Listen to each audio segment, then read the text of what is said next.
important. Our core strength is the know-how that we have around growing microalgae. That then needs to be leveraged and take us through to products that we know how to sell and for which there is a demand.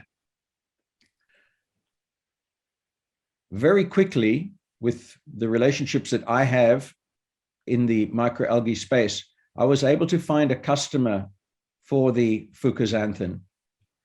And it's almost hard to believe. In the last few months, I forget exactly how many months, I can't remember when our first order was. I think in the last few months, and with the orders that we've got on hand, I think we've sold more product than the company, almost than the company's sold in its lifetime. So we've stabilized the ship.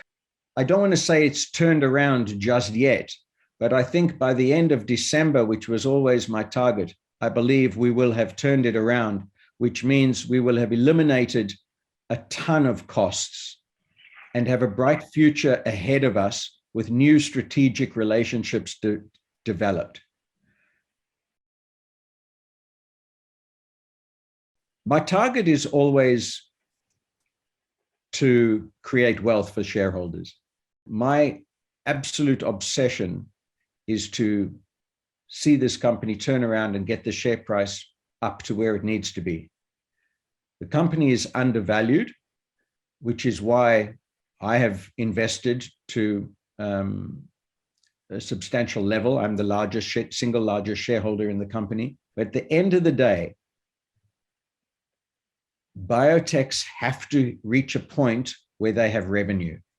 So everything I do today has to be aimed at ultimately generating revenue.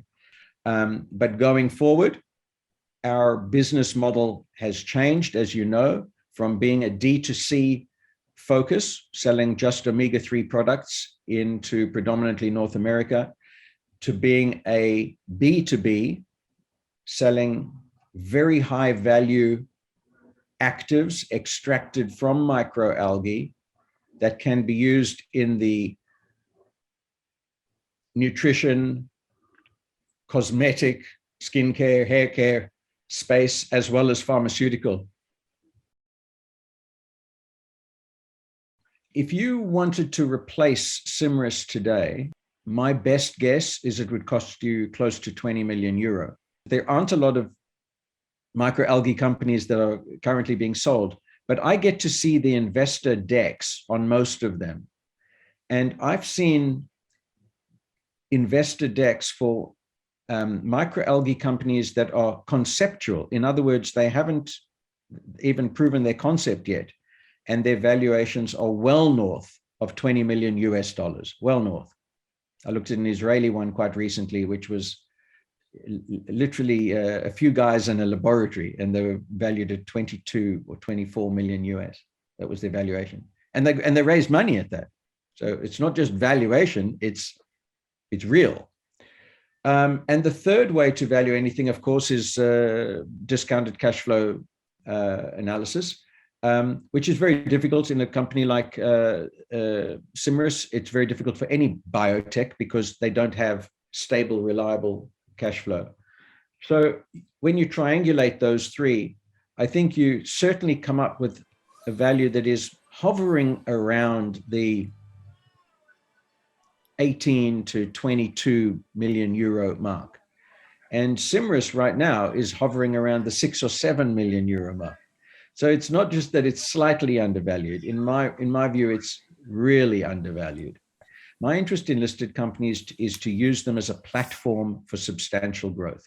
That means growing what they do organically and then looking for consolidation opportunities or bolt-on opportunities that are very synergistic and that will unlock further value. And that's something definitely that I've always said I'm keen to see with Simris.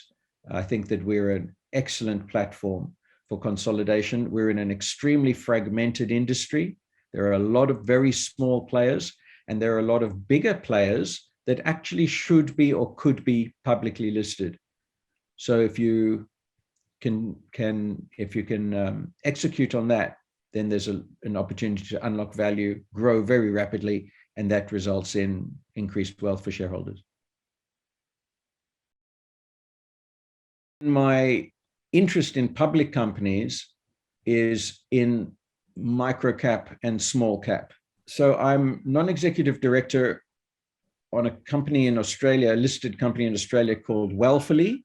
I am chairman of another Australian listed company headquartered in the Netherlands called Crowd Media. I'm involved in 2 SPACs, one in the US, one in London, and the one in the US listed yesterday on the New York Stock Exchange. New York Stock Exchange. I've been working on that project for 5 years. So finally came to fruition yesterday. $100 million US SPAC. It was 7 times oversubscribed. We had applications for 712 million, which is phenomenal in this market.